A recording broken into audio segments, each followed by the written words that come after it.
Hello, everyone, and welcome to the Frontier Nursing University Nurse Practitioner Week, whose theme is Creating a Culture of Caring 2021. It is with great pleasure that I present to you this topic on substance use disorder, creating a culture of patient-centered treatment, novel treatment approaches to substance abuse. My name is Dr. April Dobroth. I am board certified both as a family nurse practitioner and as a psychiatric mental health nurse practitioner. For over the past decade or more, I have worked closely in the realm of substance use disorder, both within the family practice environment, as well as the specialty environment of psychiatry. This is the topic of substance use disorder, regardless of your discipline. Be you a nurse midwife, family practice nurse practitioner, nurse anesthetist, psychiatric nurse practitioner. This is something that truly crosses all boundaries of care and really affects the patient care that we deliver. It is my goal to provide you with a foundational knowledge in the treatment of substance use disorder, and also to inspire you to address the issue that many of our patients are struggling with. Regardless of your discipline, again, as advanced practice nurses, you play a very vital role in addressing this topic that's really overburgeoning health risk and is impacting our patients, our communities, and our nation. Just before we get started, I wanted to highlight some of the learning objectives that I have today for you. Attendees will be able to identify commonly abused drugs. I'm going to speak to many classes of drugs today, particularly some new, more synthetic drugs that are readily available on the market, so that you are aware of these items within your practice. Participants will be able to identify the 3 phases of Suboxone or buprenorphine treatment. Attendees will gain an understanding of emerging treatments for stimulant abuse. This is something that has been really in a particular focus within the news across the nation, and really has had such a strong impact on all socioeconomic classes, but in particular, rural areas of America and underserved areas where I know many of you work. This has had a very strong impact on your areas and communities. Participants will be able to identify the criteria warranting inpatient treatment of alcohol withdrawal, and attendees will be able to identify contraindications to the use of buprenorphine. Participants will gain an increased understanding of the treatment of substance abuse with co-occurring mental health disorders. So why should you care? This is, something substance abuse really covers all strata of our population. And I've seen, children as young as 12, 13 years of age that were struggling with substance use disorder. So it's very important to have that discussion with our patients, regardless of age. And, many of your older patients may also be struggling with substance abuse disorder. So very important not to make assumptions when we speak about this topic with our patients. Substance abuse is the most common comorbidity that we see with mental illness. And as many of you in primary practice may know, 50% of family practice visits encompass some mental health diagnoses. So when you think about that, that really brings to light how common substance use disorder is amongst the patients that we work with. It's estimated that as many as 10.2 million adults have co-occurring mental health and addictions issues. Parental use of illicit drugs has been identified as really the #1 reason for removal of children from a home environment. So when we talk about the community level effects of drug use, it's really very, very heavy, and it isn't just a singular effect on the patients that we work with, but it affects their families, their communities, and even our nation. 128 people die each day in the US after overdosing on opioids. We've heard a lot of this in the news, in a lot of journals across the nation. But really, we're seeing some widespread substance use disorder in many of the other drug classes as well. And I'll speak to that throughout the presentation. It's currently estimated that as many as 26% of infants born may be affected by prenatal exposure to tobacco, alcohol, or illicit drugs. So for you nurse midwives out there, this really speaks to your important role in addressing substance use disorder with the population that you treat. So I found this slide particularly interesting, the neuropathophysiology of addiction. It's interesting from a couple of different standpoints. You can see some of the primary areas of the brain that are involved with addiction, and in particular within some of the different drug classes, cocaine, stimulants, opioids, and alcohol. What's of particular interest within this slide, you'll notice that the frontal cortex is really involved in all of these forms of addiction and really across the board. When I talk to patients about addiction and I talk to, the effects on the frontal lobe or the frontal cortex, I really describe to them that the frontal lobe or cortex is really that executive driver. It's that part of the brain that says, yes, this is a good idea, or no, this decision might not be such a good idea and will have further negative consequences. So that's really, really important when we think about driving, about functions of daily living and safety. And when patients engage in activities that aren't safe for themselves or others. The other part that's particularly of interest to me is you see the involvement of the nucleus accumbens, and we call that for short the NA area of the brain. This is particularly involved with, this is part of the mesolimbic pathway, or AKA reward pathway. This is the feel-good pathway, dopamine pathway. And the function of the NA area of the brain is really, it serves as that neural interface between motivation and action. This is really important for a couple different reasons. First off, when we think about that neural interface between motivation and action, once that dopamine pathway has been enacted, that, oh, this feels really good to take this particular drug or to have this drink or to smoke a cigarette, that creates a memory, right? A feel-good memory that's reinforced. Now, when we think about that motivation, and now that this memory has been established within that portion of the brain, the patient is more likely to act on that memory or that motivation with the association that, hey, this feels really good. Why don't we do it again and again and again? I wanted to share this particular resource with you because it's a lot of fun and it's got some great educational content. This was basically a video game developed by the Department of Genetics at the University of Utah. And what it does, it presents a series of different, I won't say too much because I want you to discover it and enjoy it. It presents a series of different types of drugs that are abused.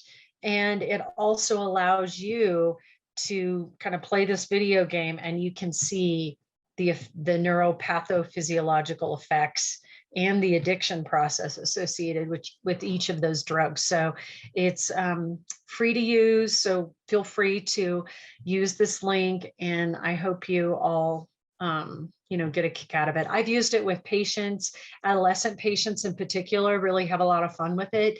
But it's also just a great educational review if you're thinking, hey, I know cocaine has an effect on this area of the brain, but why is it so addictive? You can go to this site and get that information. So it's pretty neat. I want to talk about opioid use disorder first, just to speak to a little bit about the prevalence of opioid abuse.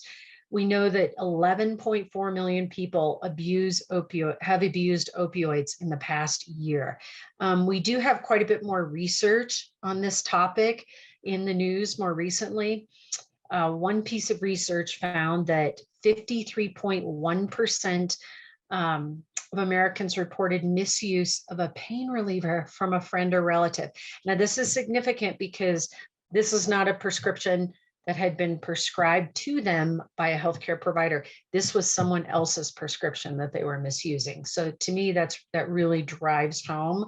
When we talk about that addictive piece and misuse, this statistic speaks to that. And we do know that 29% of patients that have been prescribed an opioid medication, say for chronic pain, abuse those medications. So really, really important to have that talk with patients, not only about how to use their pain medication appropriately, but also proper storage and handling of those medications, because they are being abused by others, perhaps in the household. So there were a series of guidelines, and these guidelines were really based on guidelines that were well established within the VA system for, over a decade now. So these have really driven some of the national guidelines by the Academy of Addictions Medicine. Few things you want to remember in treating opioid use disorder. It's really important to address those medical or psychiatric conditions.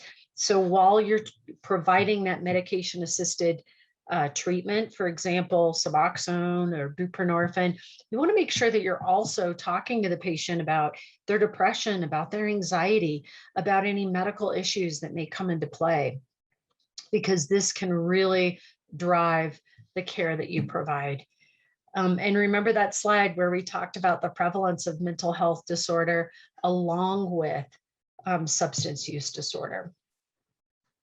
You'll want to utilize the clinical opioid withdrawal screening tool, or COWS tool, as we commonly call it, to determine withdrawal symptoms.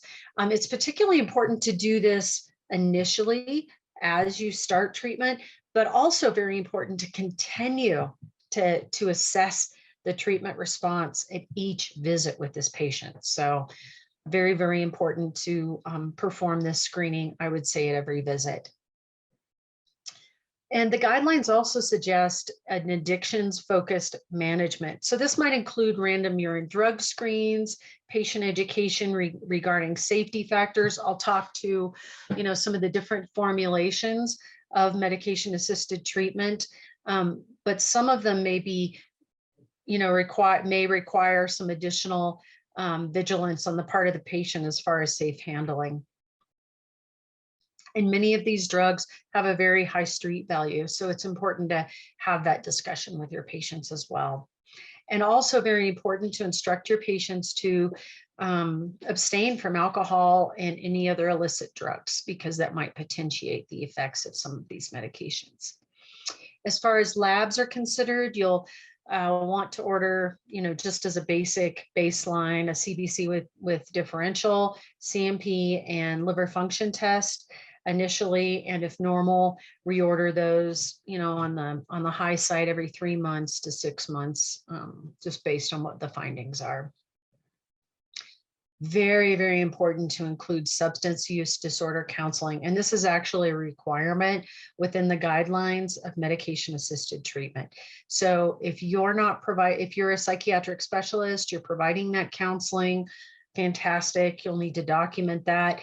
But very important that you also refer the patient to a counselor as well. And I think there's great benefit in referring patients to a counselor that's someone outside of the treatment that you provide. So it gives them, a continual additional support system. So also very important to encourage your clients to engage in supportive community support networks. The research has really found that it's particularly helpful that patients receive support within the visits that you provide, if you're providing medication-assisted treatment, but also individual counseling on a regular basis, as well as these supportive networks such as AA, NA, other community-based resources. Those peer support networks also have shown a great deal of research to support patients through recovery and long-term abstinence and recovery. Very important, you do not want to discontinue medication-assisted treatment if the patient relapses. Research has really found that it's not effective to do so. It might make the provider feel better, but really does not assist the patient in the long term. Several forms of pharmacological treatment modalities when you're working with patients struggling with opioid use disorder. That might include Suboxone. Suboxone refers to the combination of buprenorphine as well as naltrexone or naloxone. Buprenorphine, which does not include that naltrexone. Methadone, this is really limited to specialty clinics. So you may not find yourself working in one of these specialty clinics, but I would like for you to, I'll be providing some information today so that you have an idea of how that treatment takes place. And if you have patients that are working with a methadone clinic, you'll be well aware of that process. The injectable naltrexone or Vivitrol may also be utilized for if an opioid agonist is contraindicated or unavailable, and I'll speak to that topic here shortly. This is really more of a secondary approach. The research has really found that the provision of an opioid agonist, be it Suboxone or buprenorphine or methadone, it really serves as the first line treatment as far as efficacy in long-term recovery for these patients struggling with opioid use disorder. The injectable naltrexone or Vivitrol would be a secondary form of treatment. You can also look to clonidine and symptom management. So you'd be providing medications like Zofran for nausea, or maybe an anti-diarrheal medication. This is really more of a tertiary form of treatment. Efficacy is not nearly as high as that treatment with an opioid agonist or even with that injectable naltrexone, but there may be environments where this is indicated, or those medications may not be readily available. So this could be an alternative. Oral naltrexone is not generally recommended for patients struggling with opioid use disorder due to the overdose risk associated with non-adherence. Treatment of opioid use disorder with Suboxone generally falls into 3 different phases. The induction phase, which is generally anywhere from 12 to 24 hours, the patient must abstain from opioid or heroin, or, most recently, I've seen several patients that I've worked with that became highly addicted to kratom, which is an opioid-like substance, which may be found pretty readily in a lot of head shops. I know in Colorado, where marijuana is legal here, there are quite a few people that utilize kratom. So that you want to keep that on your radar as well when you're working with opioid use disorder, and make sure that your patients are not using that during treatment. But the key factor here with the induction phase is it's very important that the patient present fully in withdrawal. This is particularly important because these types of medications work best and really target those areas of the brain appropriately when the patient is in full withdrawal. It has to do with the receptor sites and response over time to this MAT treatment. Stabilization phase begins once the patient has discontinued their misuse. They're on a steady dose, they're not having cravings, they're not experiencing side effects to the Suboxone. And really that maintenance phase, which happens a little bit later, is once the patient has been on a steady dose of that buprenorphine or Suboxone for quite a few months. Here's some different formulations of Suboxone. Comes in a tablet form, a dissolvable tablet, or even a film form. Really, from my experience, not a big difference in choice. You might have some patient level preferences, but I've found in practice that what really drives the decision making and one formulation or another has to do mostly with insurance coverage. I work with a lot of Medicaid patients, so the Medicaid formulary really drives which type of formulation I tend to use. Buprenorphine. So this is a form of medication-assisted treatment, which includes buprenorphine, but would not include that naloxone or naltrexone. Very similar phases, but happens a little bit differently, and I'll talk to that. This would be the treatment of choice if you have a pregnant woman or in cases where naltrexone might be contraindicated. We want to be really careful with our pregnant patients because with that naltrexone, that can induce, it increases the risk of preterm labor or abortion. So that is why we look to the buprenorphine only. For quite a while, I worked with a clinic that worked exclusively with pregnant women that were struggling with opioid use disorder.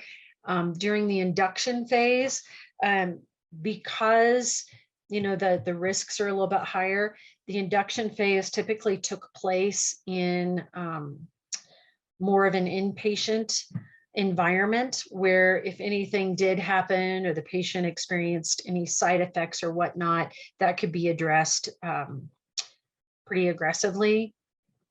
I have seen this done in the outpatient, but from my experience, I tend to feel with pregnant patients in particular, if an inpatient setting is available, that's probably the best environment for the induction phase.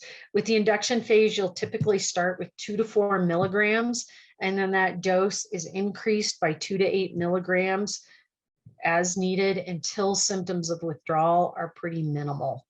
The stabilization phase, once that patient has reached a steady dose and they've been discharged, for example, that pregnant patient is no longer in the inpatient setting, you can adjust that dose by 2 to 4 milligrams daily until the patients of withdrawal are really minimal. And it's that breakthrough withdrawal we're talking about here. And any side effects are pretty minimalized. Maintenance phase, this is really when that patient has achieved that stable dose for several months. Once this occurs, you can also look at some alternative delivery options. So formulations of buprenorphine can come in the buccal form. There's also a transdermal form. I don't see this utilized very often.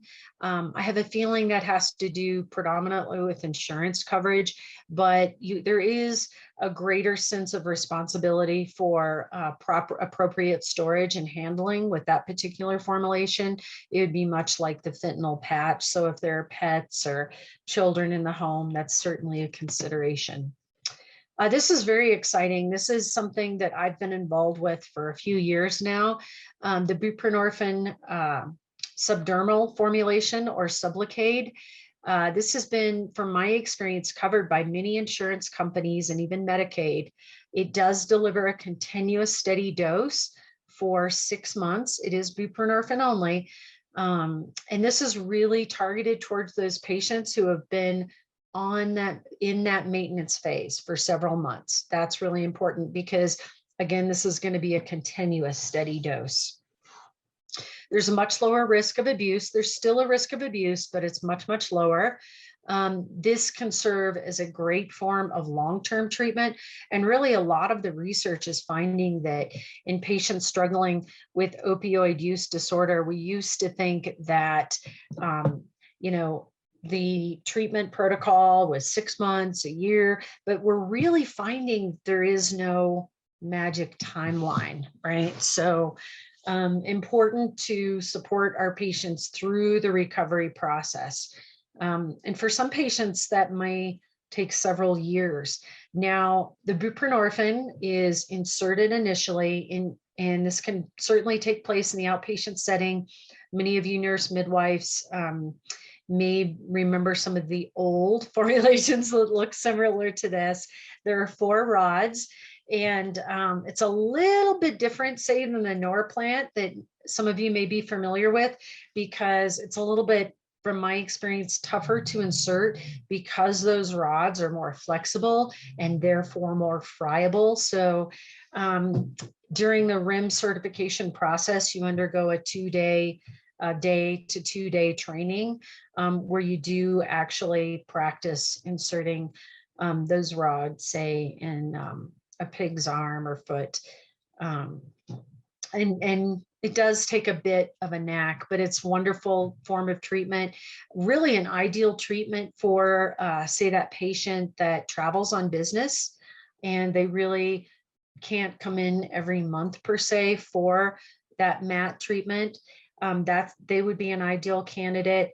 For quite some time for CDL drivers, this was allowed, whereas say an oral opioid, buprenorphine or Suboxone was not allowed with regards to the CDL licensure. Some of that may have changed more recently in the last year or so, but that's also a good alternative as well. So also methadone, really this is restricted primarily to specialty clinics. There are several formulations of methadone, including oral, subcutaneous, IM, or even IV. Maintenance dose is 80 to 120 milligrams per day. And really methadone is a little bit harder to initiate and really achieve that maintenance dosing pattern than say your Suboxone or buprenorphine. Typically patients will start at 20 to 30 milligrams orally. And once they kind of receive, once those withdrawal symptoms are alleviated, that may be increased by 5 to 10 milligrams each day, or each, few hours until you get that stable dose. The maximum initial day one dose is 40 milligrams. And then once you've achieved that steady dose for several hours, so this is really over the course of say a full day that this is initiated typically. And once that occurs, you may adjust that dose by 2 to 3 days until relief of withdrawal symptoms are achieved.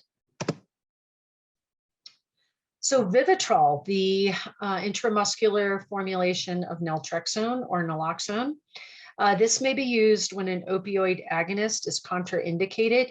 I had mentioned the pregnancy and postpartum clinic that I worked with that exclusively treated pregnant women and postpartum women suffering from opioid use disorder. One of the protocol options that we would offer patients, once the patient was 6 months postpartum, they could have the option, if they were on a steady maintenance dose and were doing quite well, they could be offered a transition to naltrexone for work reasons, or, again, that patient that's not able to come in on a very frequent basis. Another reason why you may see Vivitrol utilized instead of that opioid agonist is, say, in an abstinence required environment, might be a correctional addictions treatment facility, a jail, or a prison, a profession that requires no opioid agonist treatment, someone in the military, perhaps a healthcare provider, or air traffic control, or say that CDL driver, the interstate CDL driver. That would be, a good person for this, a candidate for this particular treatment. Ongoing substance use, or someone that's using alcohol or polysubstance abuse, where say buprenorphine might not be a good option for them, you could have this discussion with them in utilizing Vivitrol. In order to use the Vivitrol, the patient must be opioid free for 7 to 10 days, really should be abstinent from alcohol for 2 to 4 days, requires medically supervised opioid taper typically. So that might involve the use of, say, buprenorphine or Suboxone, particularly buprenorphine, over the course of several days until that patient is able to be opioid free, and then they must wait at least a week. The dose is 380 milligrams IM every 4 weeks.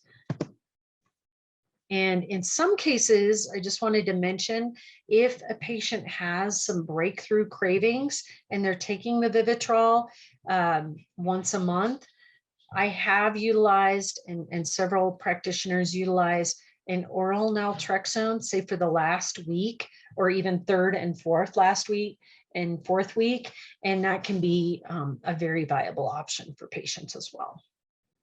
So stimulant abuse, really a huge scale problem in our rural and underserved communities. We've seen an uptick on many of the reservations or tribal lands as well.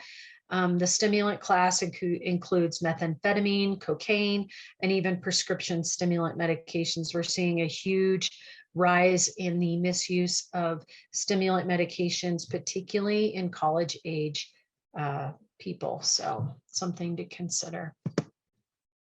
Methamphetamine, 1.2 million people, or 0.4% of the US population, have reported using methamphetamine in the last year alone.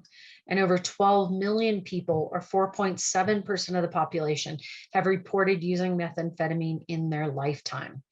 Methamphetamine costs the US economy approximately $23.4 billion per year. There are very aggressive efforts to try and find pharmacological treatment modalities for this, although it has been very difficult to treat, and I'll speak to that. When we look at methamphetamine, it targets the dopamine reward pathway that I mentioned earlier much differently than many other stimulants, than many other drugs. I created this chart just to illustrate how methamphetamine acts on the brain. It basically stimulates the release of a massive amount of dopamine. So people get a heightened sense of pleasure, and this lasts for a very sustained period of time. So when you look at the navy blue line, that represents methamphetamine. So to the left, you'll see a gauge for dopamine release initially and over time. The orange line represents cocaine, and the gray line represents food, the pleasure that we get from food. If you look at food, the initial dopamine release might be, at about 150, 175. Cocaine is just under 400, but look at methamphetamine. We're looking at, 4 times the dopamine release of cocaine. So very significant, massive dopamine release initially. And that really doesn't go down for 2 to 3 hours, but more importantly, it stays on board for over 12 hours. When you look at hour 12, we're really still seeing twice the amount of dopamine being released in the system as the initial release of cocaine. So it's something to remember. And this is part of why it's so hard to treat methamphetamine abuse. Cocaine, a little bit different, concentrates in the dopamine reward pathway and the limbic system, but it also targets the cerebrum, or the part of the brain controlling voluntary movement. So you think of that jittery cocaine user, that is the effect there. Prescription stimulant abuse. Over 1 million people aged 12 and older misuse prescription stimulants. And, in comparison, we talked about the cost of methamphetamine. We do know that 561,000 people over the age of 12 reported current stimulant abuse use disorder. So this is affecting their health, their school, their relationships. How do we treat stimulant abuse? Really, we've got some treatments that have been particularly effective with methamphetamine, some newer, exciting treatment modalities for cocaine, and also some potential treatments for prescription stimulant abuse, but they're really targeting those same areas of the brain. So we're hoping that, some promising things will take place and maybe utilized across the board for stimulant abuse. The most promising research to date was really released in January of 2021, this past year, and it involved a long-term study that examined the efficacy of injectable naloxone, or Vivitrol, with Wellbutrin. And it has to date, again, demonstrated the highest level of efficacy. And therefore, further studies are being conducted, and this does look promising. A meta-analysis of existing trials found that anticonvulsants as a treatment for cocaine abuse, which has been proposed for several years, did not demonstrate efficacy. When we look at those antidepressants in the SSRI class or SNRI, those serotonin reuptake inhibitors, there wasn't support to use their treatment in the realm of cocaine abuse. Tricyclic antidepressants have demonstrated some limited efficacy in the treatment of stimulant abuse. Modafinil has been studied, but did not show efficacy in the treatment of cocaine abuse. There is a cocaine vaccine, which is currently being investigated, which is really interesting. They're also looking at cocaine esterase, a cocaine metabolizing enzyme, essentially, that is currently being studied in the treatment of stimulant abuse. It has been found to be particularly effective in the instances of cocaine overdose, but also has shown some efficacy with regards to cocaine addiction. So that's exciting research going on.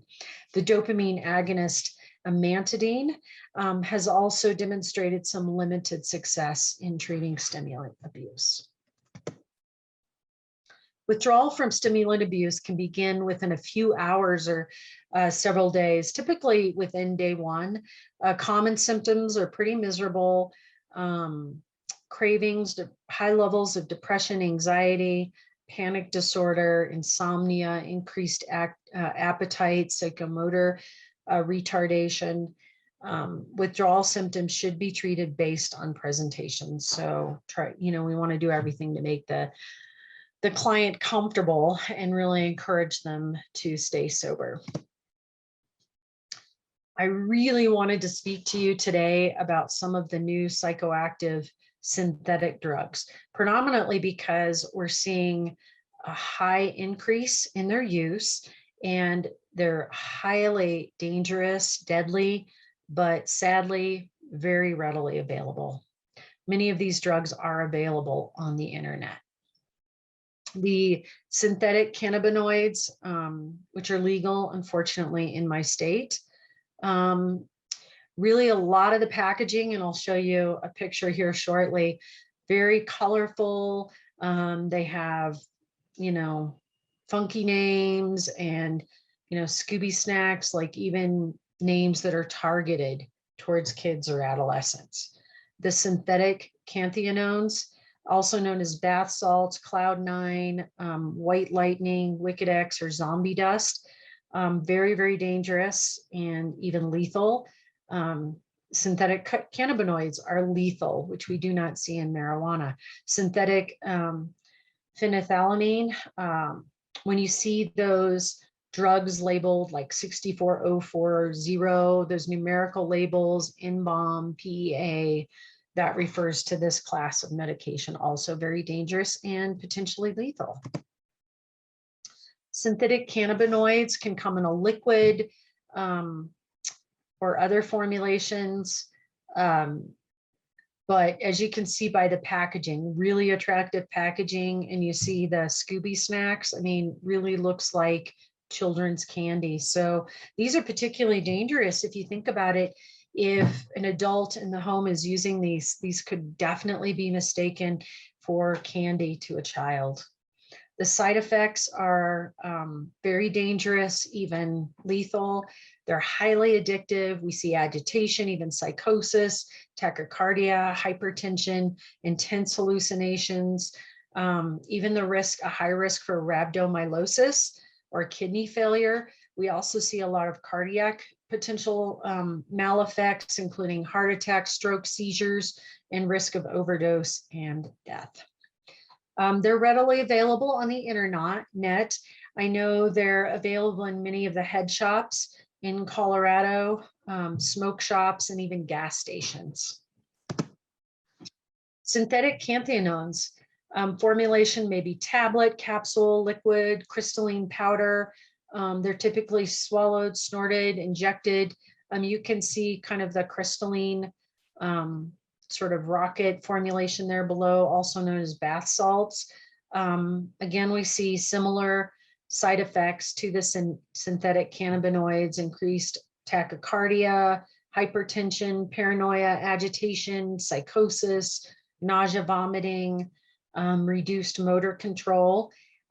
These, again, may be purchased online or locally. They're sold typically in plastic or foil packaging, and this is really important. They're oftentimes sold and marketed as jewelry cleaner. Synthetic phenethylamine may have a powder, capsule, or liquid formulation. Really dangerous side effects, again: tachycardia, anxiety, agitation, hallucinations, hypertension. We see seizures, hyperthermia, and even overdose death. Sadly, readily available online.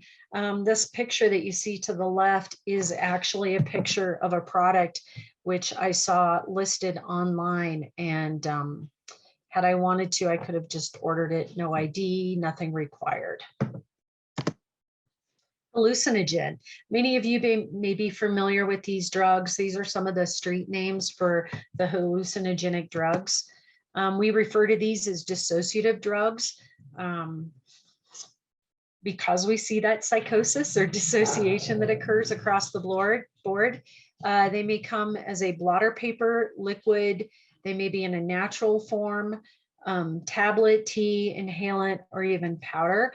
Dangerous side effects: tachycardia, anorexia, paranoia. One of the most dangerous things that I've seen several times in practice is psychosis that becomes persistent psychosis. I had a couple of young patients in their late 20s who experimented with hallucinogens either a few times or many times. There really was no well-defined number of occurrences to determine if that persistent psychosis would occur. And granted, there may have been a genetic underlying genetic risk factor in the individual for, say, schizophrenia, but there was no family history related to the development of psychosis or schizophrenia. So pretty sad to see that long-term psychosis. They're typically available illicitly or on the street. There are some approved hallucinogens for tribal use. Inhalant abuse. We do see this, oftentimes in the adolescent or pre-adolescent population. So important to talk to your young patients about these risks. Might involve solvents, aerosol sprays, gases, nitrites. I gave some examples here. Felt tip markers.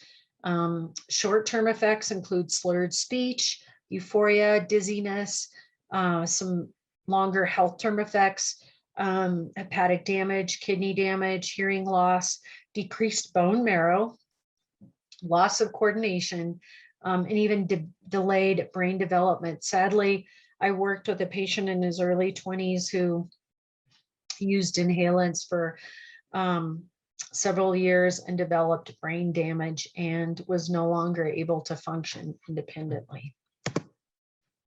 Alcohol use disorder, very prevalent. I found this statistic that 1 in 5 patients admitted to the hospital abuses alcohol. Really remarkable, because it really spoke to the need to speak to patients when we're seeing that abuse occur so readily and a prevalence across the population. It's very important to have that discussion. Most commonly abused substance: more than 18 million people in the US have alcohol use disorder, and 27% of adults reported that they engaged in binge drinking on a regular basis. This is a particularly sad statistic to me, that 401,000 teens had alcohol use disorder. So struggling with this disorder and addiction even before they hit adulthood.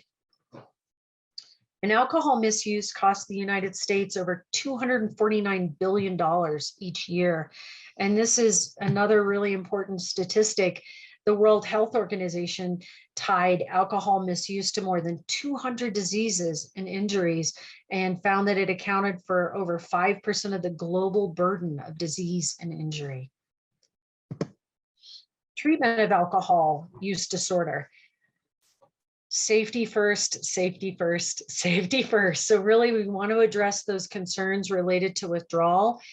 Very important to utilize potential for withdrawal assessment tool. There's the Clinical Institute of Withdrawal Assessment for Alcohol Scale. That's the CWA score, as we commonly refer to it. The Prediction of Alcohol Withdrawal Severity Scale, or PAWS score, is also very important. Of interest, more recent research is finding that not that regular use may have more to do with the risk of withdrawal versus amount of alcohol. So that's important to consider, and that may be where some genetic factors may come into play as well. I've included a really good link here. MedCalc has a great CWA scoring tool where you can input the data online and it will automatically calculate that CWA score for you for a patient. You really want to consider your capacity to follow that patient. I've seen instances where providers chose to treat patients with alcohol use disorder with the use of benzodiazepines in the outpatient setting, but really you gotta factor in both the patient's severity, frequency of use, and your capacity to follow that patient. If you're treating a patient, for example, with a benzodiazepine in particular, which means they've had they fall into the moderate risk category of alcohol use, withdrawal symptoms need to be monitored for a minimum of 5 days and maybe even as long as 10 days. And that means that you need to be able to see that patient daily for 5 to 10 days. So in the CWA scoring tool, there are 10 major categories of symptoms that it addresses, and I've just included those here for your reference. When we look at withdrawal symptoms, mild symptoms, typically that CWA score, when you're looking at less than 8, certainly, but really more 0 to 5, that falls into that mild category. The drug gabapentin or carbamazepine may be utilized to treat those withdrawal symptoms or discomfort. Moderate to severe symptoms, certainly those that score 8 or above on that CWA scoring tool. Benzodiazepines, lorazepam or Ativan, diazepam, or Librium really are a first-line form of therapy. Carbamazepine and gabapentin can also be used as adjunct therapy to that benzodiazepine for, say, breakthrough symptoms beyond that PRN dosing strategy. You always want to offer long-term treatment for AUD in addition to withdrawal management. So have that discussion of how you'll be treating this disorder long-term and how you can best support the patient. Always want to check a thiamine, folate, and always want to give that patient thiamine, folate, and multivitamin. You're going to be doing those labs to check that as well. May also want to check phosphate and magnesium. Treatment of alcohol withdrawal. I've provided a sample treatment protocol, which is designed really more for the inpatient treatment facility. So whether that be, an acute treatment facility, withdrawal treatment facility, or inpatient hospitalization, just gives you a perspective, some parameters that we need to look at as far as heart rate and also vital signs overall. You really want to provide that patient with that adequate level of comfort and treatment. Again, I can't stress this enough. Alcohol withdrawal symptoms can result, if not treated, can result in seizure and even death. So very, very important to be able to follow these patients closely. When you're looking to taper off of Ativan in those patients that score between 8 and say 12, 13, 14 on the CWA score, you can begin a taper by 15 to 20% per day once that patient is ready.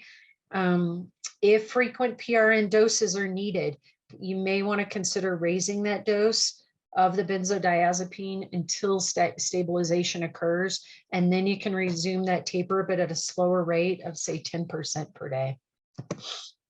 In those patients that score in the high risk category or a CWAS score of 15 or greater, might even be that patient in with a score of 13, 14, if they have other risk factors or other substances that they're misusing. May want to consider transfer to the ICU depending on your unit's capacity to adequately treat these withdrawal symptoms, and also other health conditions with the patient. Does the patient have a cardiac condition, diabetes, other factors on board? Those are all things to consider in transfer to an ICU environment.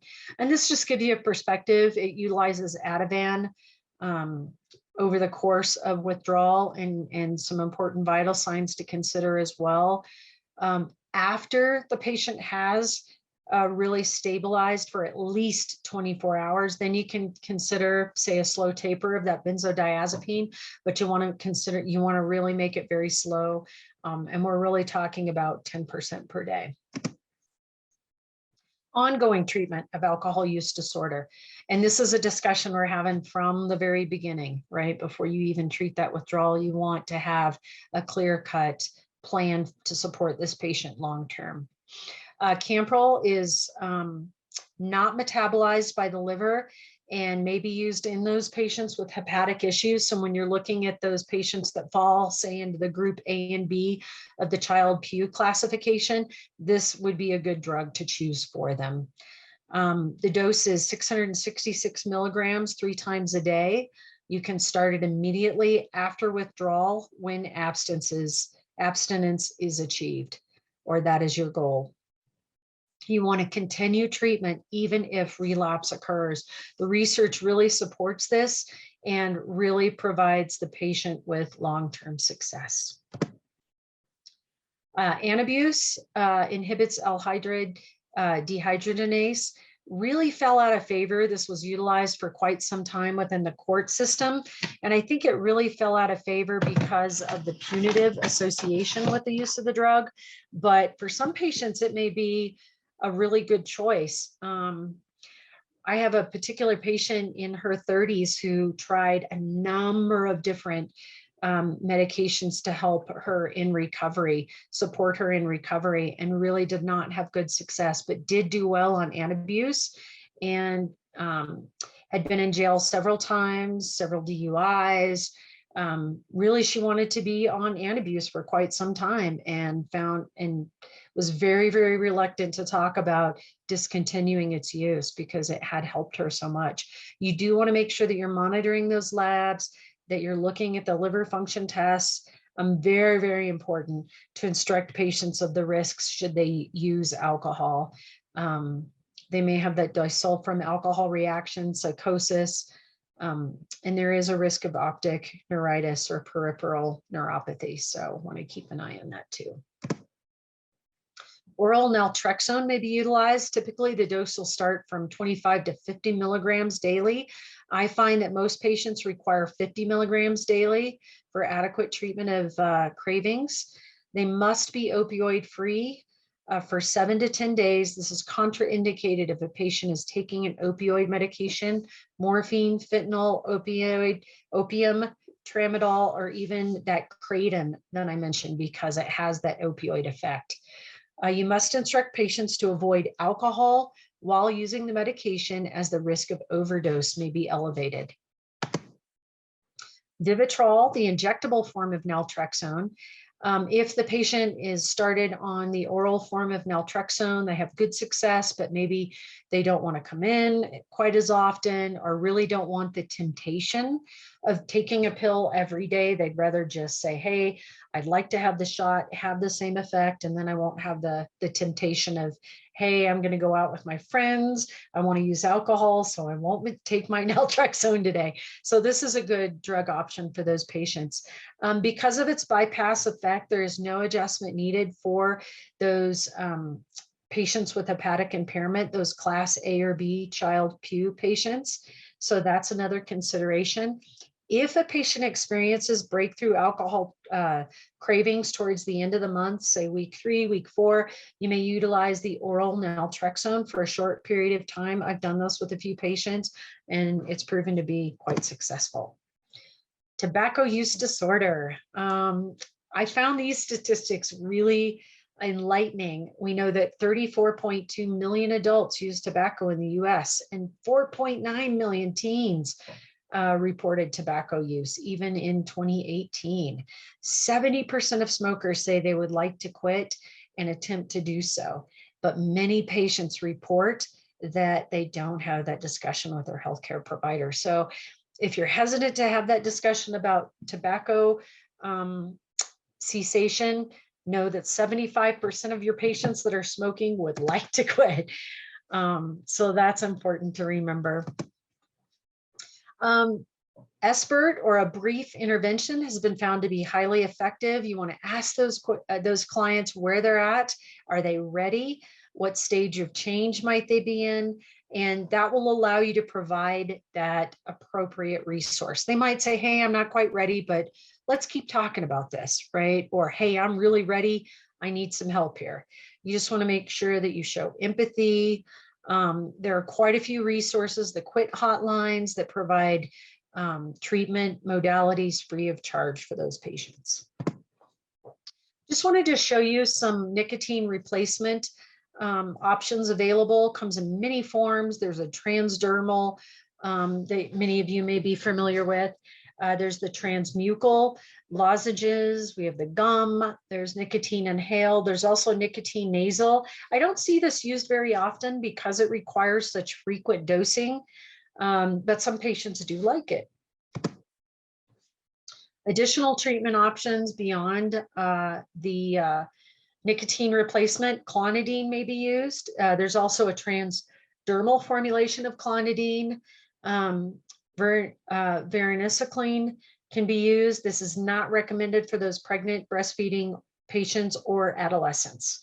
Wellbutrin, if you have a patient that has reported depression, anxiety, but also is an active smoker, that can be a good choice too. Nortriptyline can be a great choice for these patients as well. Therapy, really important to include that therapy. Couple of really interesting research, pieces of research I wanted to include here. Cochrane Review found that group-based interventions proved to be more effective than individual therapy. Web-based interventions were found to increase quit rates by 50%, either alone or as an adjunct therapy. Text messaging, this is really interesting. Patients who received 4 texts per week for 6 months, in addition to standard care, demonstrated a great significance in increased quit rates. So how do you ask your patients about substance abuse? Really objectively, matter of fact, if they know that you're comfortable with the topic, they'll be more comfortable talking to you about the topic. Great time to apply those principles of motivational interviewing. And I've also included a few screening tools from SAMHSA. So this is a great link. Please check those resources out. They're really helpful, and I hope that you use them in your practice. I've included several resources, so please feel free to review those, check out those links. There's some great tools, intervention tools, as well as some great research that I've included. Really is my goal that you take this information, that you be able to apply it in your practice and really provide the most optimal support and care for your patients that are struggling with substance use disorder. Really want to thank you so much for joining me here today and appreciate you taking the time. Thanks so much, and thanks for the great work you do out there as advanced practice nurses.